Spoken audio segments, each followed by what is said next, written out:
जय श्री कृष्ण।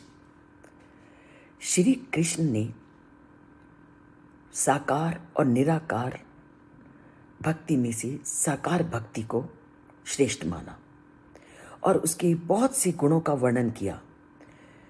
साकार भक्ति श्रेष्ठ है, यह जानने के पश्चात मन में इस प्रश्न का उठना स्वाभाविक है कि अगर साकार भक्ति श्रेष्ठ है तो इस साकार भक्ति को किया कैसे जाए। श्री कृष्ण सब कुछ जानने वाले हैं, इसलिए लोगों के मन में उठने वाले इस प्रश्न का उत्तर वो पहले ही दे देते हैं।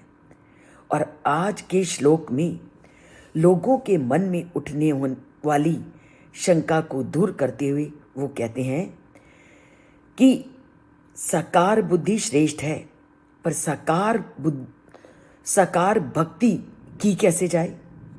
साकार भक्ति को करने के लिए वो आज के श्लोक में कहते हैं, मयि एव मन आधत्स्व मयि बुद्धिम निवेशय निवस्यसि मयि एव अत ऊर्ध्वम न संशया। वो कहता है कुछ मत करो, केवल एकमात्र अपनी बुद्धि को और अपने मन को पूरी तरह से मुझ में लगा दो।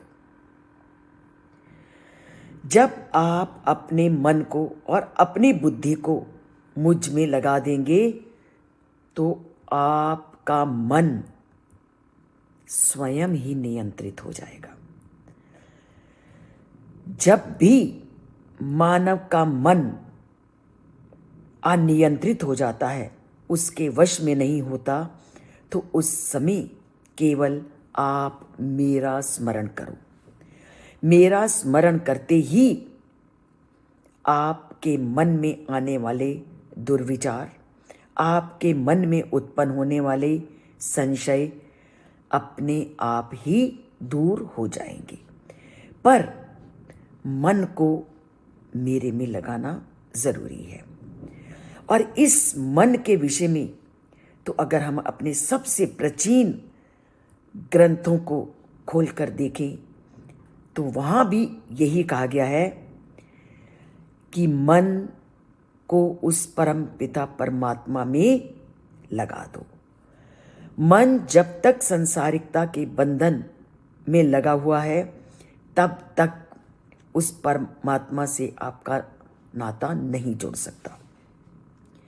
माया के बंधन में रहना या माया के बंधन से मुक्त होना, ये सब मन पर निर्भर होता है। जब तक आप संसारिक बंधनों में या संसारिकता में आपका मन आसक्त रहेगा तब तक आप माया के बंधन में जकड़े रहेंगे। और जैसे ही आप संसारिकता से ऊपर उठोगे तो आपका मन आपके वश में होना शुरू हो जाएगा। केवल सबसे ज़्यादा ज़रूरी है आपको अपने मन को नियंत्रित करने की। तभी तो हमारे ग्रंथ क्या कहते हैं, मन एव कारणम बंध मोक्षयो। संसार के बंधन में बांधने वाला भी मन है और संसारिक बंधनों से मुक्ति दिलाने वाला भी मन है। तो मन को अगर आपने मेरे में लगा दिया और बुद्धि को मेरे में समर्पित कर दिया तो आप अपने आप भक्ति के मार्ग को अपना लेंगे। पर आपको इस रास्ते को चुनना तो आप लोगों को स्वयं ही है। इसको हम लौकिक उदाहरणों से समझ सकते हैं कि व्यक्ति का मन और बुद्धि सभी विषयों को नहीं जानती, और जब सभी विषयों को नहीं जानती तो आपको किसी श्रेष्ठ व्यक्ति के पास जाना पड़ता है और वह श्रेष्ठ व्यक्ति फिर आपकी समस्या का निराकरण करता है। जैसे आप कभी बीमार होते हो तो किसके पास जाओगे? किसी डॉक्टर के पास, क्योंकि वो उसको जानता है कि आपकी बीमारी का क्या इलाज है। उसी प्रकार सांसारिक बीमारियों को दूर करने का इलाज उस परम पिता परमात्मा की भक्ति में है। जो हमसे श्रेष्ठ है उसका सहारा लेना, उसको पकड़ना हमारा कर्तव्य। श्री कृष्ण कहते हैं कि मन हमेशा सचेत रहता है। हमारी इंद्रियां निष्क्रिय हो जाएं पर मन निरंतर कार्यशील रहता है और मन को हमेशा अच्छे कार्यों में लगाना चाहिए। हम संसार में कहते हैं हमने तप किया, हमने दान दिया, पर मन से अगर हमने अच्छे विचारों को उत्पन्न नहीं किया और मन से अगर हमने अच्छा नहीं सोचा तो हमारे द्वारा किया गया वह तप, हमारे द्वारा किया गया वह दान निष्फल होता है। क्योंकि परमात्मा रात को जब हम सोते हैं, आप देखिए हमारी इंद्रियां बिल्कुल निष्क्रिय होती हैं, पर हम स्वप्न निरंतर देखते रहते हैं। तो ये क्या सिद्ध करता है कि इंद्रियों के निष्क्रिय हो जाने पर भी मन हमेशा संचरणशील रहता है। आप शारीरिक इंद्रियों से कितना भी अच्छा कार्य करते रहें, पर मन में अगर आप अच्छी धारणाओं को नहीं लाते तो उसका लेखा जोखा भी वो परम पिता परमात्मा करता रहता है। तो केवल शारीरिक इंद्रियों से ही हमने अच्छा कार्य नहीं करना, मानसिक इंद्रियों को भी सत्कर्मों की ओर, अच्छे कार्यों की ओर लगाना है और हमेशा दूसरों के बारे में अच्छा सोचना है। और मन से भी ऊपर है हमारी बुद्धि, और बुद्धि में अगर हम अच्छे विचारों को लाएंगे तभी वो मन को नियंत्रित कर सकेगी। मन को नियंत्रित करने का एकमात्र साधन बुद्धि है। तो मन और बुद्धि इन दोनों को हमेशा अच्छे मार्ग पर ले जाने का प्रयत्न करना चाहिए।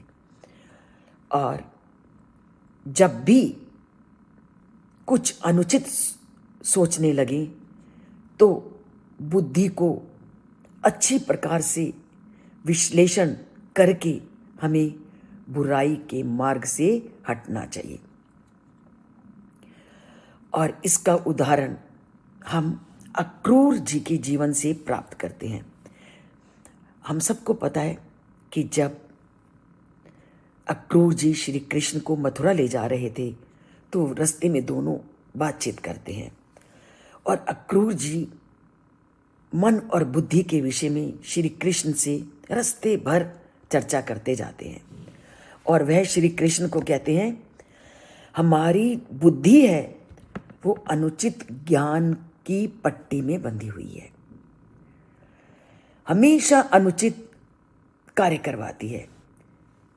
और हमारी जो ये जीवात्माएं हैं और ये अनश्वर देह की निरंतर चिंता करती रहती हैं। यद्यपि संसार के सभी पदार्थ नश्वर हैं, हम जानते हैं, और इसके बावजूद दिन रात हमारा मन, हमारी बुद्धि इन्हीं नश्वर पदार्थों के संचय में, उनकी रक्षा में लगी रहती है। और जिसका अंत क्या होता है, हमारी इंद्रियां दुखद परिणाम पाती हैं। और क्यों? क्योंकि सारा जीवन हम इन्हीं नश्वर पदार्थों के पीछे भागते रहते हैं और इन्हीं को जीवन का वास्तविक सुख मानते हुए इन्हीं में अपना जीवन व्यतीत कर देते हैं। और इसलिए हमें ऐसी ज्ञान प्रदान कीजिए जिससे कि हमारी बुद्धि हमें सही रास्ते की ओर ले जाए। तो मन और बुद्धि को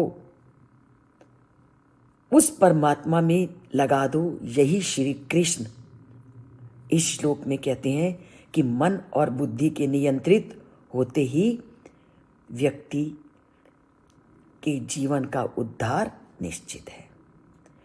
तो आज के श्लोक में श्री कृष्ण ने केवल 2 ही बातें कही कि अपने मन को वश में करो और अपनी बुद्धि को वश में करो और उसे सही सोच में लाने का प्रयत्न कीजिए।